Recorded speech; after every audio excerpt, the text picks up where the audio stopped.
Indiana Jones and the Great Circle is about as faithful a video game translation as you can get, emphasizing Indy's penchant for cunning and adventure in equal measure. Indiana Jones and the Great Circle looks and plays like the 6th official movie I didn't know I needed, complete with beautiful locales to visit, an intriguing central mystery to solve, and countless ways to affectionately roleplay as the legendary archaeologist. I'll admit, when the game was first revealed earlier this year, I was skeptical that a game centered on one of cinema's most iconic characters would work in first person. Sure, developer Machine Games has previously worked wonders from this perspective with its Wolfenstein duology, we don't talk about the spin-off, but I was curious as to whether the Great Circle would feel like a true Indiana Jones experience without the famous hat and whip combo always being depicted on screen. The truth is, I needn't have worried. Although it takes some getting used to at first, sliding, puzzle solving, and cracking your whip as Indy from this viewpoint was absolutely the correct choice. It lets you step into the shoes of the character unlike any game, or really any movie before it, making each bombastic set piece and tense stealth section all the more immersive. It helps that Troy Baker's mostly excellent vocal performance is always on hand to regularly crack wise and deliver one-liners as Indy, there to ensure you never forget whose shoes you're in. Let us hurry. There is nothing to fear here. That's what scares me.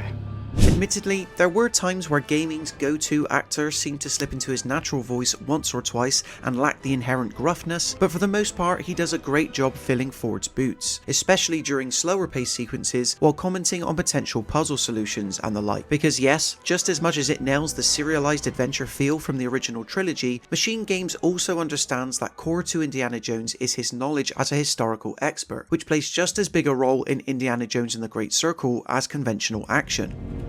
Throughout history, mankind has built sites of great spiritual significance. Siwa, Giza, Persepolis, Mohenjo-Daro, Sukhothai, Nazca, Machu Picchu. Now, here's the strange part. If you were to draw a line through these ancient sites around the globe, you get a perfectly aligned circle.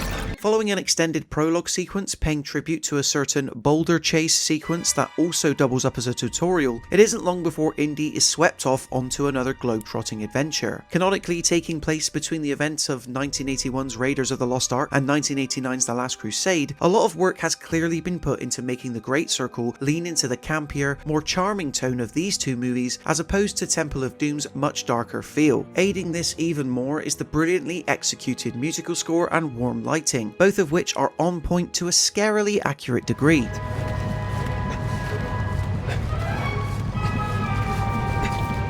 The main plot takes Indy and his plucky journalist sidekick from the frozen heights of the Himalayas to the deserts of Giza itself, providing plenty of opportunities to explore. It might surprise some players just how long you actually get to soak in some of these locations too, with the game regularly letting you off the leash multiple times in levels that act more like hub-like locations such as Vatican City and the jungles of Sukhothai. It's during these where Indiana Jones and the Great Circle's linear spectacles refreshingly take a back seat, letting you adventure out at your own pace, with optional side activities such as mysteries, fieldwork and collectible based discoveries all vying for your attention. Getting to poke away at such detailed spaces is truly a gift, particularly since you never know where a lead might take Indy next. Only by venturing off the beaten path was I able to unearth an underground boxing club beneath the Vatican, for example. And yes, you heard me correctly. So large and sprawling are the locations of Giza, Sukhothai and the Vatican, they regularly fold in on themselves and come back around in the style of a Hitman level, complete with the odd disguise or two thrown in for good measure. Exploring them despite their intimidatingly large size is always worthwhile though, largely because it's a good reason to unlock what's called adventure points, which allows Indy to purchase any books discovered in the world